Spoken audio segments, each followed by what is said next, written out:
You ever meet someone who's so sure they're right that they'll call 911 before even asking a single question? That's what happened when a certain HOA Karen spotted my tiger sunbathing on my own property. She screamed, snapped pictures, and called the cops like she'd just found a jungle in her backyard. What she didn't know was that I'm the owner of the biggest private zoo in this county, and I'm not the kind of man you push around. This wasn't just about my tiger anymore. This was about teaching her a lesson in respect and the law. Let us know where you're watching from today, and if you're new here, don't forget to like this video and subscribe to join our growing community. I woke up to the soft hum of cicadas and the low rumble of my tiger, Sultan, stretching in the golden light of dawn. Most folks in this neighborhood were still nursing their morning coffee, but out here on my private acreage, mornings were different. Sultan was no ordinary animal. He was a 450-pound Bengal tiger with a coat that gleamed like molten copper. I'd raised him from a cub, bottle-fed him, trained him, and treated him like family.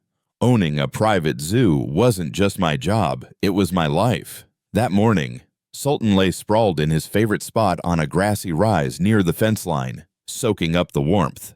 I leaned against the porch railing, mug in hand, watching his slow, rhythmic breaths. It was peaceful until I heard the shriek. A white SUV came screeching to a halt on the gravel road just beyond my gate. Out stepped a woman with an energy that could curdle milk. Short blonde bob, oversized sunglasses, pink workout suit. It was Karen, the self-appointed queen of the HOA. She didn't even look at me. Her eyes locked on Sultan like she'd just discovered a crime scene. "Oh my God, there's a tiger loose. I'm calling 911, she screamed, pulling out her phone like she was saving the world.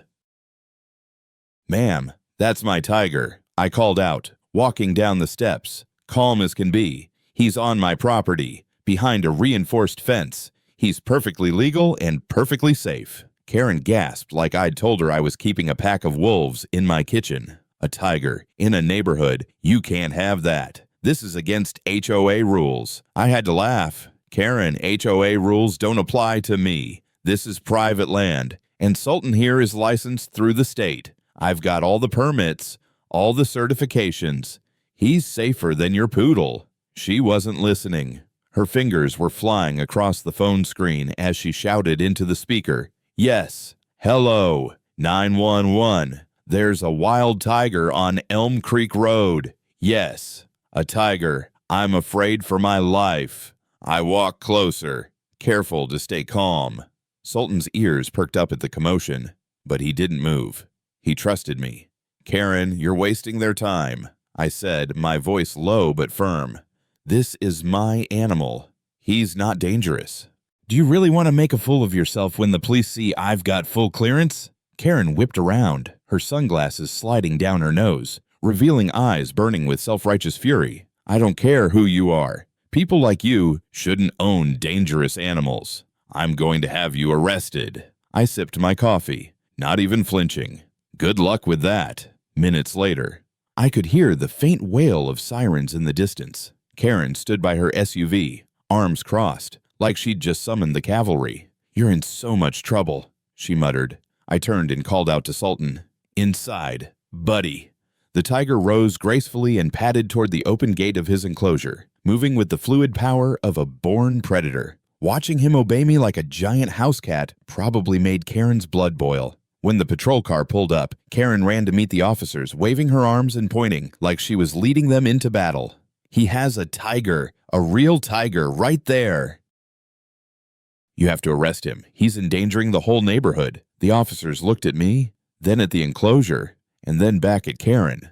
"Ma'am, is the tiger on his property?" one asked. "Of course, but, and is it contained?" "Well, yes, but then what's the emergency?" Karen's jaw dropped.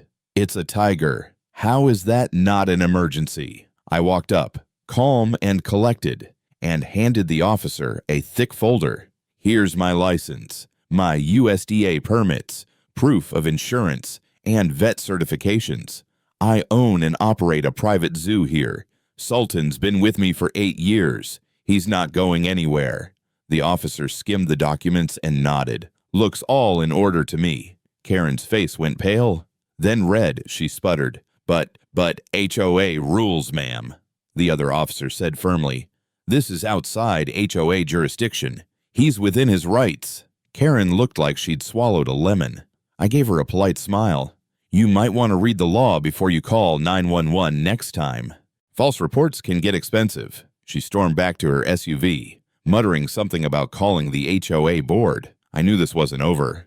Not by a long shot. The day after Karen's 911 stunt, I figured things would settle down. I was wrong. By noon, her SUV rolled up again like a storm cloud on wheels. This time, she brought reinforcements, her phone in one hand and a clipboard in the other. The HOA logo on her polo shirt was like a badge of war. I was in the middle of cleaning Sultan's enclosure, hosing down the concrete floor while he lounged inside his shaded den. He was half asleep, blinking lazily in the heat. When Karen spotted him, she started recording a video, circling around as though she'd uncovered a scandal. You know this is going straight to social media, right? She said, her voice sharp and dripping with condescension. People need to see what kind of neighbor you are putting everyone's lives in danger. I turned off the hose and wiped my hands on a towel. Karen, Sultan is not a threat. He's in a reinforced enclosure built to zoo standards. Do you see any danger here? I asked, pointing to the steel bars and double gates. She ignored me, holding the camera closer. Smile, you're the maniac with a tiger in a family neighborhood. What will the news say when they find out I took a step forward? Careful to keep my tone calm but firm. Karen, I've been more than patient with you. I'm not breaking any laws, and I'm not violating anyone's safety. I own this land, and I own that tiger legally. The police already confirmed it yesterday. Her lips curled into a smirk. Laws, maybe, but HOA rules, that's another story. Section 14, paragraph 3, clearly states no wild or exotic animals. I crossed my arms and tilted my head. Karen, that HOA rulebook doesn't mean a thing to me. This land isn't part of your HOA. I've been here long before your subdivision popped up. Your rules stop at my fence line. Her face flushed red. We'll see about that. The HOA board will fine you, and if you don't comply, we'll have you removed. No one wants to live next to a man who keeps a tiger as a pet. Sultan, sensing her raised voice, let out a low, throaty growl from inside his den. The sound rolled through the air like thunder. Karen froze, her phone trembling in her hand. I couldn't help but grin. He doesn't like yelling. I said casually, you might want to lower your voice. Karen quickly stepped back, clutching her clipboard like a shield. This is insane. You can't expect people to feel safe with that. That beast here. He's not a beast. He's family, I said, my voice dropping to a hard edge. I've raised Sultan since he was a cub. He's better trained than most people's dogs. If you're scared of him, that's your problem, not mine. Karen glared at me, her jaw tight. Fine. If the police won't deal with you, the HOA will. We have lawyers. You know. Good for you, I said with a shrug. I have lawyers too. And they're better. She stomped back to her SUV, but not before turning to shout, You'll be hearing from us. This isn't over. Wouldn't dream of it, I replied, leaning against the gate, watching her drive away in a cloud of dust. I turned back to Sultan, who had settled down again, licking his paws like nothing had happened. Don't worry, big guy, I muttered. She'll get tired of barking soon enough. But I knew better. People like Karen didn't just bark. They schemed. And sure enough, by evening, I found a bright yellow envelope taped to my front door. The letterhead was all HOA official, intimidating, and written like they thought they owned the entire county. Dear resident, it has come to the attention of the Homeowners Association that you are keeping a dangerous wild animal Bengal tiger on your property, which violates community guidelines. You are hereby fined $2,500 and must remove the animal within 14 days to avoid legal action. I laughed out loud. Dear resident, they couldn't even get my name right. I called my buddy, Rick, who's both my lawyer and an old friend. Rick, you ever see an HOA try to find someone who isn't part of their HOA? I asked. He chuckled. Oh boy, they picked the wrong guy. Send me a copy of that letter. I'll have some fun with this. I faxed him the document and went about my evening routine, feeding Sultan and the other animals 2 llamas, 3 parrots, and a lazy raccoon named Chester. I had built this place over the years with my own hands. No clipboard warrior was going to scare me out of it. Still, I could feel the tension brewing. Karen wasn't done. The way she stormed off earlier, I could almost see the fire in her eyes. And if I knew anything about people like her, it was this: when they feel powerless, they look for backup. The next day, I saw her standing across the road with 2 other HOA members, pointing at my property and whispering like they were plotting a siege. I didn't bother confronting them. I had a feeling things were about to escalate, and I was ready. 2 mornings later, just as I was feeding Sultan his breakfast, thick slabs of beef and chicken sirens wailed again. I sighed, wiping my hands on a rag as a police cruiser rolled up the gravel drive, dust swirling in the heat. Behind them came the unmistakable white SUV. Karen was at it again, and this time, she brought an audience: 2 men in crisp polos who looked like HOA board members, complete with clipboards and smug expressions. I stayed calm. People like Karen thrived on drama, and the last thing I'd give her was the satisfaction of seeing me rattled. Sultan, on the other hand, picked up on the tension and prowled along the inside of his enclosure. His amber eyes tracked every movement outside the fence, tail swishing slowly. The officer who stepped out of the cruiser looked familiar. It was Deputy Hall, a man I'd known for years. He raised a hand in greeting. "Morning." "Tom," he said, glancing at Sultan with a grin. "He's looking good." Karen nearly choked. "Looking good? There's a tiger here." "Officer, what part of wild animal don't you understand?" Hall's smile faded into a professional poker face. "Ma'am, we've already checked this out. Mr. Daniels here has all the proper permits. He's fully licensed with the state. There's no law being broken." "Permits," Karen shouted, waving a piece of paper at him. "The HOA doesn't care about your permits. This is a family community, not some jungle safari." Hall crossed his arms. "Ma'am, HOA regulations don't override state law or private property rights. Unless that animal is loose or threatening someone, there's nothing illegal here." Karen's face turned crimson. "This is outrageous. You're supposed to protect us. What if that tiger escapes? What if it eats a child?" I stepped in, my voice steady and even. "Sultan's enclosure is built to professional zoo standards: 10-foot fences, reinforced steel, double-locked gates. You're more likely to get bitten by your neighbor's chihuahua than by my tiger." The 2 HOA board members exchanged uneasy glances, clearly unsure how to respond. Karen, however, wasn't about to back down. "I demand you issue a citation. At least fine him. There must be something you can do." Hall looked tired. "Ma'am, the only one in violation here is you. Filing false emergency calls is a serious matter. Do I need to remind you of that?" Karen's mouth opened and closed like a fish out of water. "False. Are you saying I'm lying? I'm saying there's no emergency."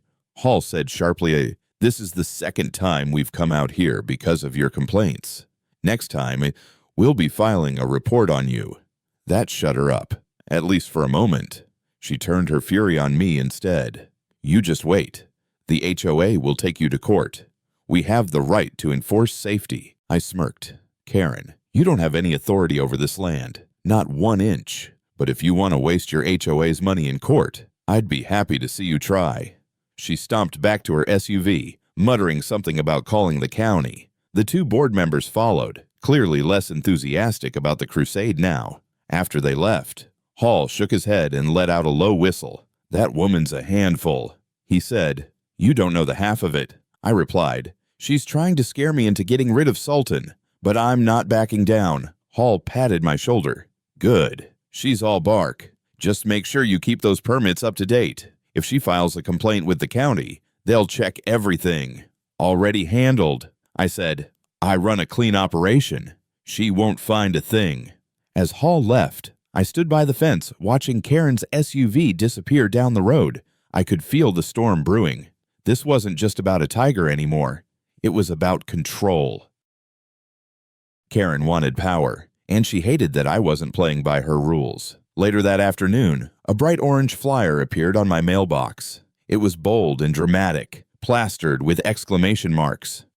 Warning: wild animal danger. A resident is harboring a dangerous tiger that threatens the safety of our children and pets. Attend the emergency HOA meeting this Friday to demand action. I crumpled it in my fist, shaking my head. So that's her game, I muttered. She was rallying the neighborhood. Fine.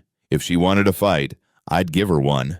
That night, I sat at my kitchen table with Rick, my lawyer friend, and spread out all the paperwork: permits, insurance, enclosure safety certifications, even Sultan's veterinary records. She's not just barking now, I said. She's biting. We need to bite back. Rick grinned. Good. Let her make the first move. We'll hit her with the law so hard she won't know what day it is. I poured us both a drink. Here's to justice, I said. Here's to Karen learning what happens when she picks the wrong guy, Rick replied. By the time Friday rolled around, I was ready for whatever the HOA threw at me. I didn't know yet that they were about to make their dirtiest move. Friday evening came with the kind of sticky summer heat that clings to your skin. I knew Karen's so-called emergency HOA meeting was in full swing over at the clubhouse. I wasn't invited, of course, but I didn't need to be. I knew exactly how those meetings went. A lot of finger-pointing, half-baked legal threats, and Karen's voice dominating the room. By the time I walked down my driveway to grab the mail, the meeting must have just ended. Karen's white SUV rolled past my property at a snail's pace, her glare cutting through the windshield like a laser beam. I gave her a polite wave. She didn't wave back. Inside my mailbox was a thick envelope stamped with the HOA's official seal. I tore it open right there by the road. Notice of violation. You are hereby ordered to remove all dangerous exotic animals from your property within 7 days or face escalating daily fines of $500. Failure to comply will result in HOA legal action. I almost laughed. Escalating daily fines on land they don't even control, I muttered. This was beyond ridiculous. They were trying to bluff me into submission. I snapped a picture of the letter and sent it to Rick, my lawyer friend. Within minutes, my phone rang. Tom, I just read that garbage. He said, they don't have jurisdiction over you, and they know it. They're hoping you don't know your rights. We're going to make them regret this. Should I ignore it? I asked. Nope. Rick replied, we'll respond, but on my terms. I'll draft a cease and desist letter. By the time I'm done, Karen and her HOA buddies will think twice before licking another envelope. The next morning, I noticed something new. A temporary construction fence had been erected overnight, metal panels blocking off part of the public road that runs by my property. A large red sign read, Caution, Wild Animal Area, Do Not Approach. Karen stood nearby with 2 HOA members, arms crossed and smug as a cat. We're protecting the neighborhood, she called out. Until you remove that tiger, this road stays partially closed. We'll file an injunction if we have to. I walked toward the fence, my boots crunching on the gravel. You can't just block a public road, I said. This isn't your playground. It's called a safety measure. She snapped. We have the right to protect our families from your predator. I chuckled, shaking my head. Karen, the only predator here is you preying on everyone's fear to get what you want. Move this fence, or I'll have the county remove it for you. You do that, she said with a smirk. But by the time you get through the paperwork, everyone will know you're the selfish man who puts a tiger above human safety. Her words didn't sting, but her tactics sure did. It was clear now that she wasn't just trying to push me around, she was trying to turn the whole community against me. By noon, things escalated. I spotted a local news van parked near the intersection. A young reporter with a microphone was talking animatedly with Karen, who gestured wildly toward my property. I could practically hear the spin from across the yard. Dangerous tiger endangering children. Unhinged zoo owner. HOA fighting for safety. That was my breaking point. I walked out to the gate, Sultan padding behind me on the other side of the enclosure. The cameras turned. Would you like a statement? I called out. The reporter nodded. Eager. My name is Tom Daniels. I said clearly, I own a private, state-certified zoo. My tiger, Sultan, is fully licensed, fully contained, and has never harmed a soul. This is nothing more than harassment by an HOA that doesn't have legal authority over my land. If Karen and her board want to continue this smear campaign, they'll be seeing me in court. The reporter's eyebrows shot up now. There was a story. Karen's face twisted, her plan unraveling in real time. That night, as I sat on the porch with a cold beer, Sultan lying peacefully behind the fence, I knew the next move was mine.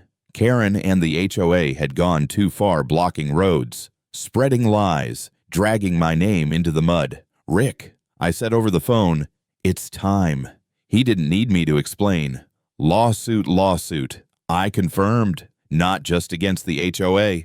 Karen personally. Defamation, harassment, the works.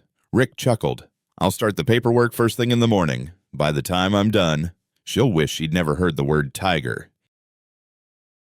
I glanced at Sultan, who looked up at me with those steady amber eyes. "What do you think?" Big guy ready to make them roar. His low growl rolled through the night like agreement. The next morning, Rick arrived at my property, carrying a briefcase and that sharp grin of his, the kind of grin that says someone's about to learn a hard lesson. We sat at the kitchen table with a pot of coffee and every piece of paperwork. I had my land title, exotic animal permits, USDA certifications, and even receipts for Sultan's custom-built enclosure. Rick flipped through the stack like a shark circling a wounded fish. "They've made a mistake," he said, tapping the HOA's letter. "Not just a small mistake, a big one. They're issuing fines and threats with no legal authority. That's harassment, Tom.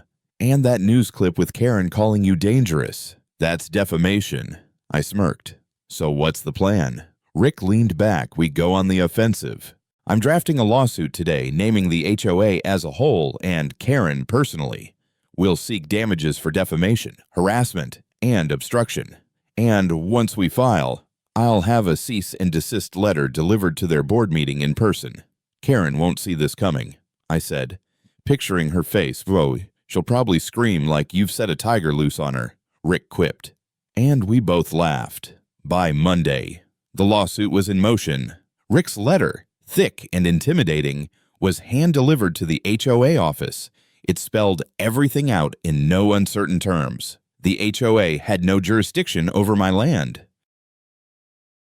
Their roadblock and wild animal danger flyers constituted harassment and interference with my business. Karen's statements to the news station were defamatory. We demanded a formal apology, removal of all false claims, and compensation for damages, including the hit to my zoo's reputation. The reaction was immediate. That evening, as I was refilling Sultan's water trough, Karen stormed up to my gate, clutching a copy of the letter like it was a snake. "You can't sue me," she screeched. "I'm just trying to protect this neighborhood." I kept my tone calm, but my words sharp. "Karen, you've crossed the line. You've lied to the media, blocked a public road, and harassed me day and night. You think the law is on your side, but it's not. And now, you're about to find out just how badly you've miscalculated." Her hands trembled as she pointed at me. I'll get my lawyer." "Good," I said with a smile. "You're going to need one." 2 days later, the HOA called an emergency board meeting. I wasn't invited, but the local gossip chain filled me in. Karen was in full meltdown mode, screaming about how they needed to fight my lawsuit, while the other board members were getting cold feet. Apparently, Rick's letter scared them more than they'd expected. The next morning, I got a call from the HOA president, a nervous man named Bill. "Mr. Daniels, we'd like to maybe find a compromise here." "No compromise," I said flatly. "You trespassed on my property, blocked the road, and tried to ruin my livelihood. You're either going to settle this the right way, or we'll see each other in court." Bill sighed, clearly regretting letting Karen run the show. I'll talk to the board, but Karen, she's not going to take this lying down. Then she'll take it standing up, in front of a judge," I replied. Rick and I spent the rest of the week preparing for what was coming. He filed formal court papers, and we gathered every shred of evidence, photos of the illegal fence, the flyers, Karen's interviews, and even videos from my security cameras showing her trespassing to film Sultan. "This is open and shut," Rick said confidently as we sorted through the files. "They don't have a single leg to stand on. We'll not only win, we'll make them pay every dime they owe you. Karen, however, didn't back down. On Friday morning, she appeared outside my property with a cameraman, some freelance reporter she must have hired to spin her side of the story. She stood at the gate, shouting about unsafe animals and irresponsible neighbors. While the camera rolled, I walked right up to the gate and smiled into the lens. Karen, this is your last warning. Keep this up, and we'll be adding more zeros to that lawsuit. The cameraman hesitated, sensing the heat of the situation. Karen, realizing she was digging herself deeper, turned on her heel and stormed off, dragging the poor guy with her. That night, I felt a weight lift off my shoulders. For the first time in weeks, I wasn't angry, I was ready. Karen thought she could bully me into submission. She didn't realize she'd just woken a sleeping tiger. And I don't just mean Sultan. The court date was set. It was time for a showdown. The courthouse smelled faintly of polished wood and old paper, a scent that always carried the weight of judgment. I walked in wearing my best boots, a clean button-down shirt, and my leather belt with the brass buckle my father had given me. Beside me, Rick carried his briefcase like a weapon. We weren't there to play defense. We were there to win. Karen was already seated at the plaintiff's table, dressed in her usual pastel pink blazer, a thick binder of evidence in front of her. She gave me a smug look, as if this was already in the bag. Beside her sat a lawyer she'd clearly hired in a rush, a slick-looking guy with a shiny tie who had the air of someone not fully briefed on what he was up against. When the judge entered, the room fell silent. The gavel came down, and the proceedings began. Mr. Daniels, the judge said, scanning the documents. You're bringing a lawsuit against the HOA and Miss Karen Redding for harassment, defamation, and obstruction. Yes, Your Honor, I said, my voice steady. I have proof that Ms. Redding and the HOA attempted to fine me without jurisdiction, blocked a public road near my property, spread false information to the media, and trespassed to record my animals. Karen's lawyer jumped up. Your Honor, all of this is exaggerated. My client was acting in the interest of community safety. This man keeps a tiger, a dangerous predator, on his property. We believe he's a public hazard. Rick didn't miss a beat. He rose with a calm smile and handed a thick packet to the bailiff.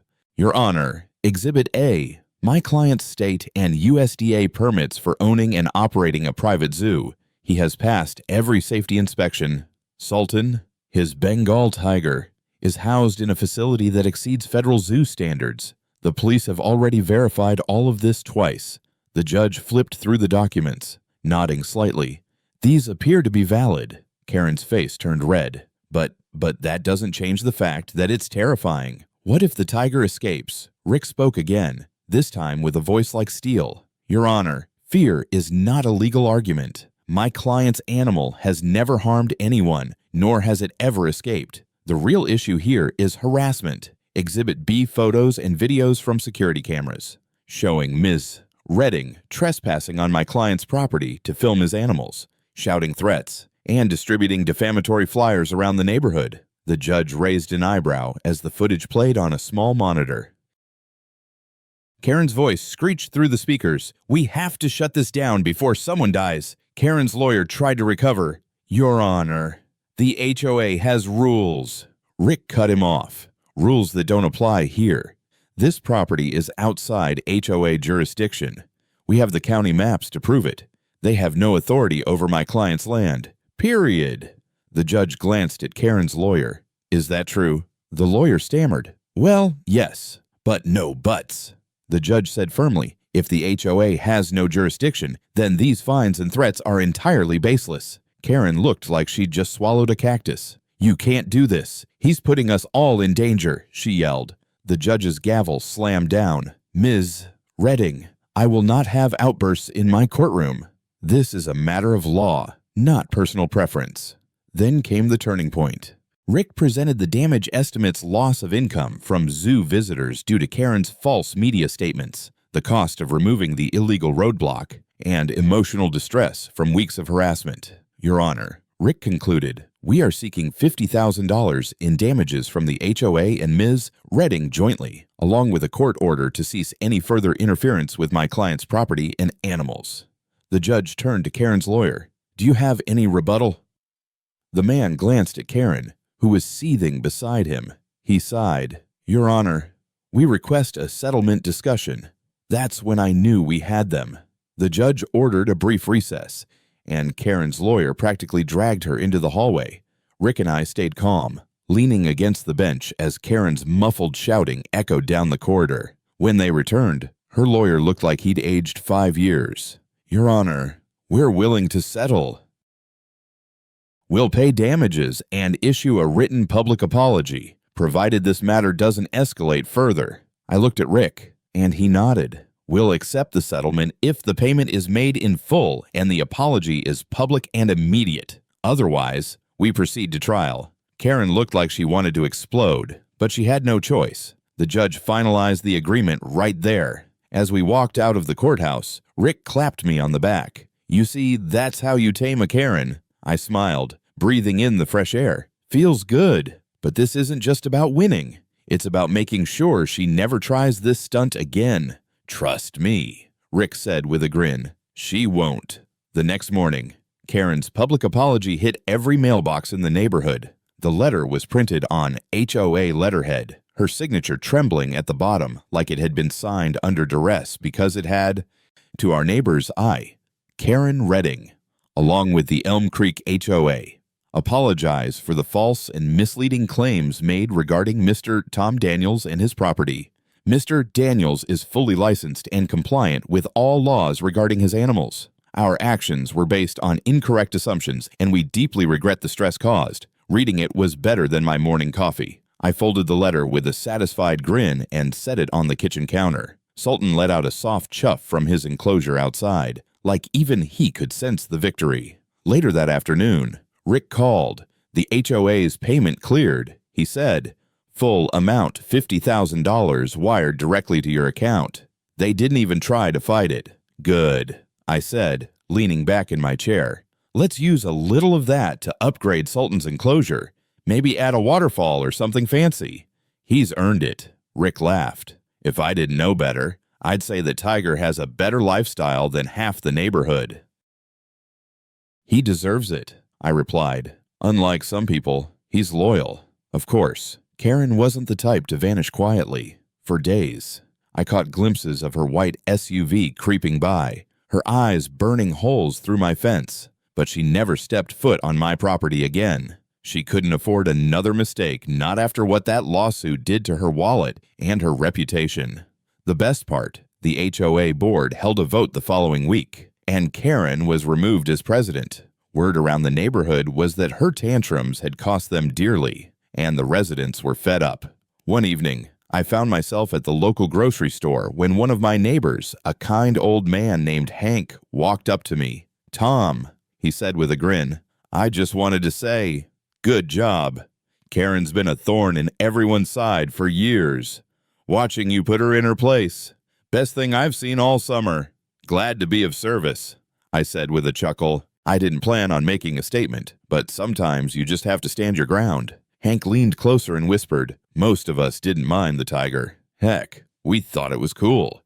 She's the only one who acted like it was the apocalypse." I nodded. "Figures. To celebrate, I hosted a small cookout on my property a few days later. I invited a handful of neighbors folks who'd supported me during the ordeal. We grilled steaks and burgers, and Sultan lounged in the background, watching us like the king he was. One of the kids asked shyly, "Can we see the tiger closer?" "Not too close," I said, smiling. "But sure, he loves an audience." Sultan padded to the front of his enclosure, purring in his own rumbling way. The kids' eyes went wide, and even the adults couldn't hide their amazement. "You see," I said, "he's not a monster. He's just majestic." That night, as the cookout wound down and the fireflies blinked over the grass, I sat on the porch with a glass of bourbon. The cicadas hummed, the air was warm, and Sultan stretched lazily under the moonlight. Rick's words echoed in my mind.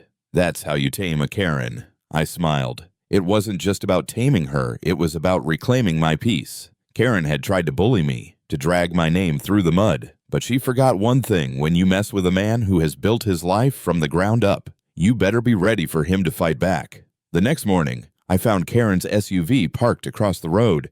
She didn't say a word, she just sat there, staring. I walked out to the gate, waved, and called. Morning. Karen, need directions to the courthouse. I hear they still remember your name there. She peeled off without answering. Victory never tasted sweeter. A week after the court victory, life settled into a calm rhythm again. The summer air felt lighter, as if even the wind had grown tired of Karen's drama.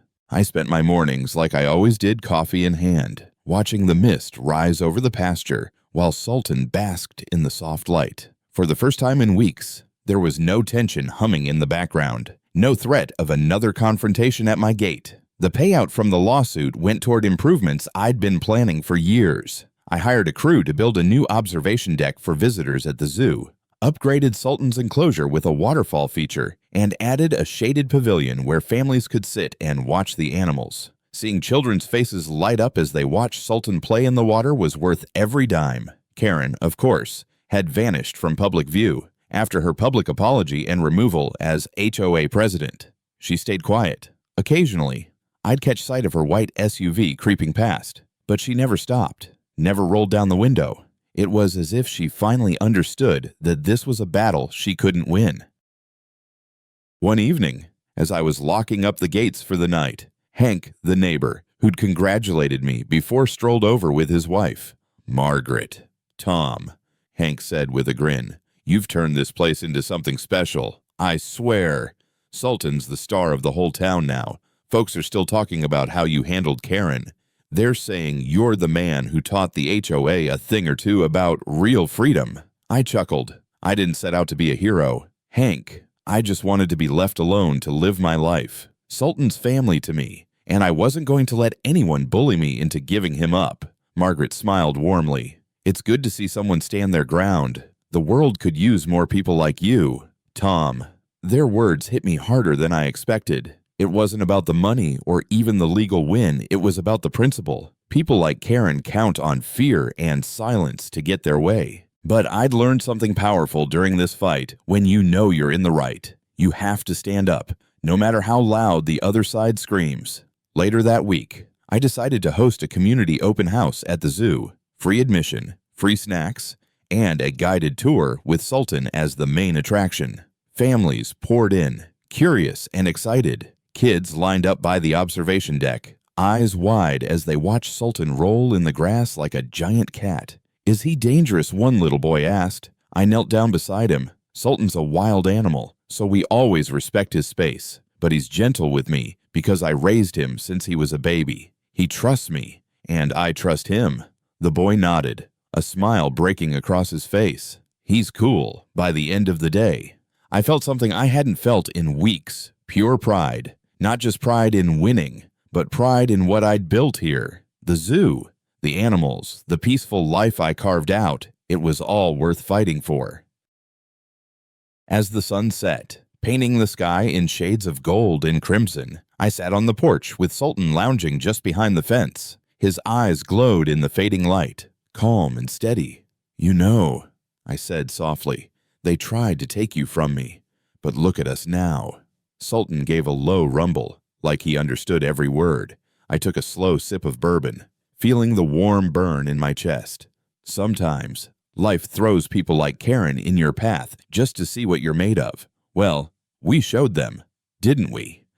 Before heading in for the night, I looked across the quiet road where Karen used to stand, shouting and waving her clipboard. It was empty now, just the sound of cicadas and the hum of summer. I knew the battle was over. Justice had been served, peace restored, and deep down, I hoped Karen had learned something too, not just about me, but about respect, boundaries, and minding her own business. When I look back on everything Karen put me through, I realize this story was never just about a tiger. It was about standing up for what's right, even when someone tries to intimidate you or twist the truth. Sultan isn't just an exotic animal, he's living proof of the dedication, patience, and love I've poured into this land, and no amount of HOA threats or false claims could ever take that away. Life has a way of testing you. Sometimes, the loudest people think they can win by pushing everyone else around, but justice has its own roar, and when it speaks, it drowns out all the noise.